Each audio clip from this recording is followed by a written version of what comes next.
Why do you keep returning to the same traps, the same patterns, the same self-sabotage?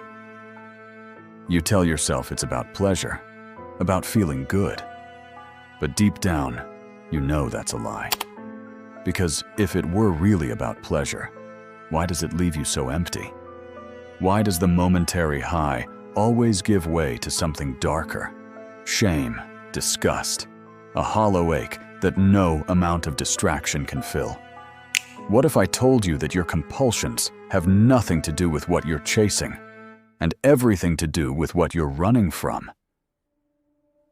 Carl Jung spent his life mapping the darkest territories of the human psyche, and in those depths, he discovered something that modern psychology is only beginning to understand.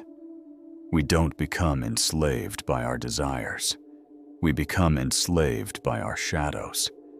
The shadow, that rejected, hidden part of yourself. The aspects you've buried so deep, you've forgotten they exist.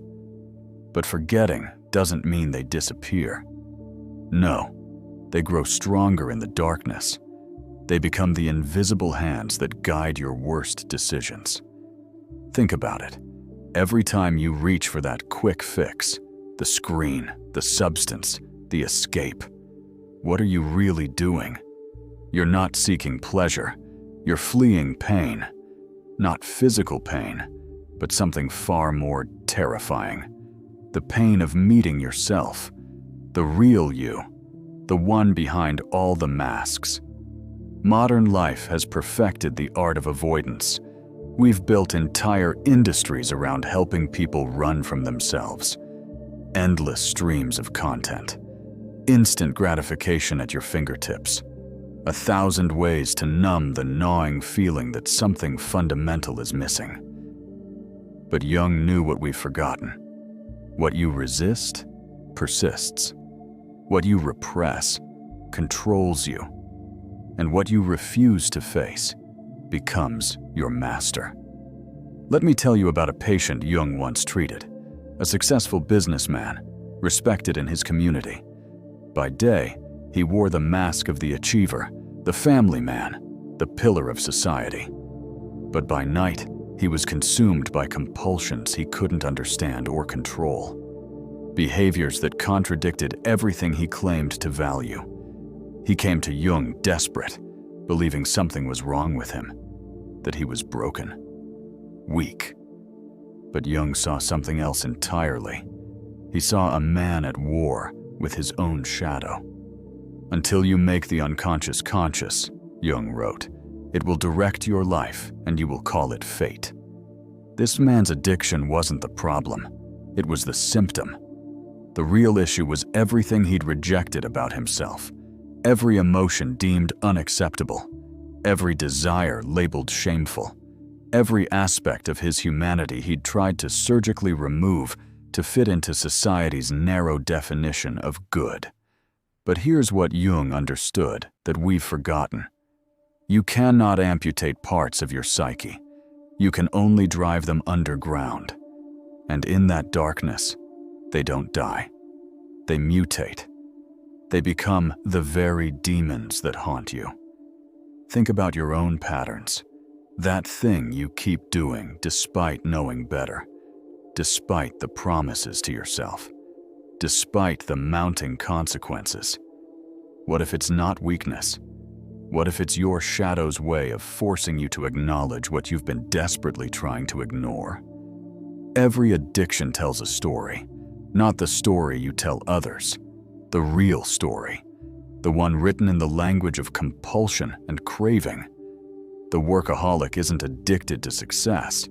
They're addicted to running from their fear of being ordinary. The chronic scroller isn't addicted to information. They're addicted to avoiding the silence where their thoughts live. The one who can't stop seeking validation isn't addicted to approval. They're addicted to fleeing the voice inside that whispers, they're not enough. The shadow speaks in the language of compulsion because you've refused to hear it any other way. It hijacks your behavior because you've blocked every other channel of communication. Your addiction isn't random. It's precise. It targets exactly what you've repressed. The man obsessed with control is controlled by his compulsions. The one who fears intimacy becomes enslaved to hollow connections. The person terrified of their own anger finds themselves consumed by self-destructive rage. The patterns are perfect mirrors of what we refuse to see. Jung discovered something profound in treating these cases. The cure wasn't in fighting harder against the compulsion. It wasn't in more willpower or better strategies. The cure was in turning toward what they'd been running from, in finally facing the shadow. But this isn't some gentle process of self-acceptance. This is psychological surgery without anesthesia. Because to truly meet your shadow means confronting every lie you've told yourself about who you are. It means acknowledging the parts of yourself you've deemed monstrous, the rage you've buried, the desires you've shamed, the pain you've numbed. There's a moment in every addict's journey, a moment Jung witnessed again and again, when the masks finally crack, when the running stops. Not because they've found strength, but because they've exhausted every escape route.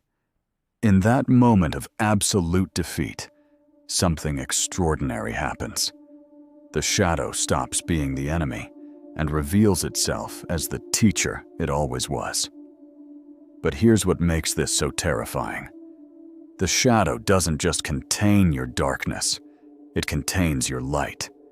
All the potential you've rejected, all the power you've feared, all the aspects of yourself you decided were too dangerous to let live. Your addiction isn't just hiding your wounds, it's hiding your gifts. Most people would rather stay addicted than face that reckoning. Here's what no one tells you about healing. It requires you to become intimate with your own darkness, not to indulge it, but to understand it.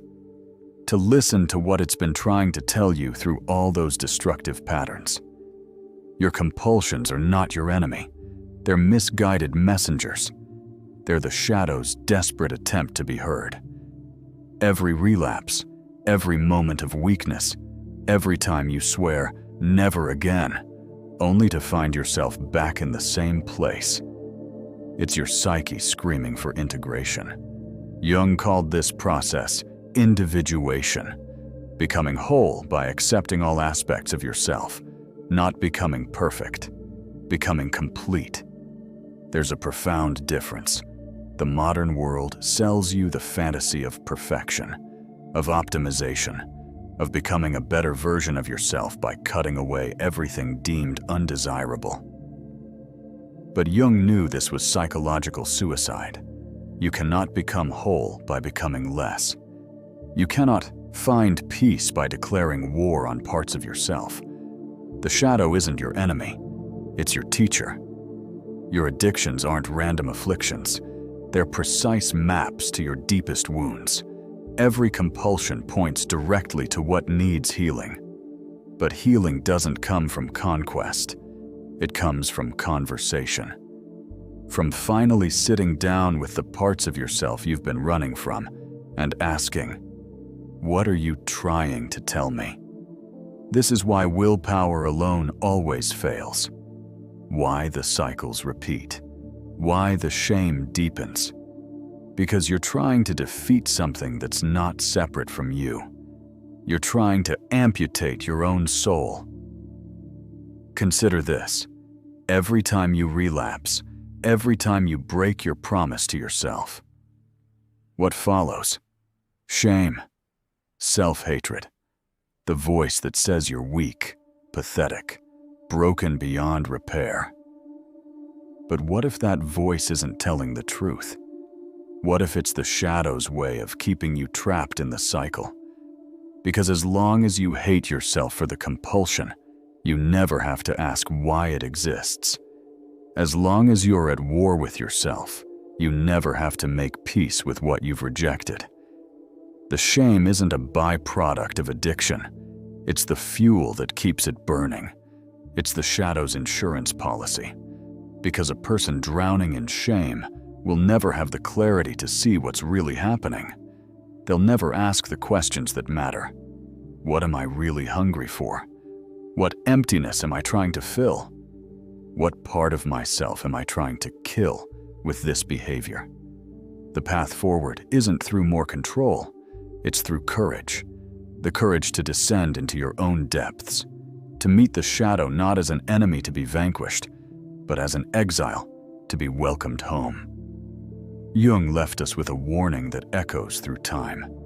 People will do anything, no matter how absurd, in order to avoid facing their own souls. Look at your life. Look at your patterns. Look at what you keep returning to despite the cost. What are you avoiding? What truth about yourself is so terrifying that you'd rather destroy your life than face it? The screen you can't stop staring at. What reflection are you avoiding? The substance you can't stop consuming. What emptiness are you trying to fill? The behavior you can't stop repeating. What part of yourself are you trying to silence? Your shadow isn't going anywhere. It will wait. Patient, persistent, growing stronger with each day you refuse to acknowledge it. It will speak through your compulsions, your failures, your moments of weakness. It will sabotage every attempt at peace until you finally turn and face it. But when you do, when you finally find the courage to look directly at what you've been running from, something profound happens. The compulsion loses its power, not because you've conquered it, but because you've understood it. You've heard what it was trying to say. The shadow integration Jung described isn't about indulging your darkness or excusing your behaviors. It's about ending the civil war within yourself. It's about recognizing that the addict and the saint are both you. The destroyer and the creator. The one who runs and the one who seeks. They're not enemies. They're different expressions of the same soul, fragmented by judgment and shame. When you stop trying to kill parts of yourself, something miraculous occurs. The energy you've been using to maintain the split, the exhausting effort of repression, denial, constant vigilance against your own nature, suddenly becomes available for actual living. The compulsion loosens its grip, not because you've defeated it, but because you've integrated what it represents. This isn't about becoming someone new. It's about remembering who you've always been, complete, whole, shadow and light together. The question isn't whether you'll face your shadow. The question is whether you'll do it consciously, with courage and intention, or unconsciously, through compulsion and destruction. The choice has always been yours, even if you've been too afraid to see it.